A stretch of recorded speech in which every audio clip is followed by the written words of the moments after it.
नमस्कार। चलतु आज आम बनैबा कोकोली माछर झोल।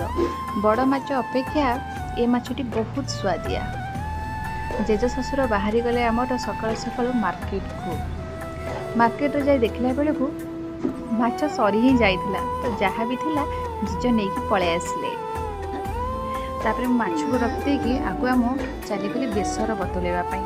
बेसर आम सोरिष, जीरा, शुखिला लंका, रसुण आ मु सबुथे गोटा धनिया व्यवहार करे। गोटा धनियार माने टेस्ट स्वादटा बहुत ही भल लगे।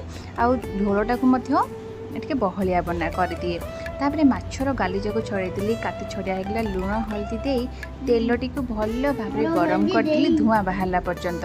तापर से माछ पकई माछ को उल्टे भल भाव भाजीदेली। तापर से तेल से पैन रे तेल आउ टे पकई आलूटा को भाजीदेली। आलू भाजी सारापर सोरष टिके फुटे पियाज दे, तापर पियाज भाजी सारापर मसला जो बाटी थी पकईदेली। ताको कषे सारापर टमाटो पकईदेली। से पर्यंत आम टे कषेबा सोरिषर बास्नाटा जीवाई।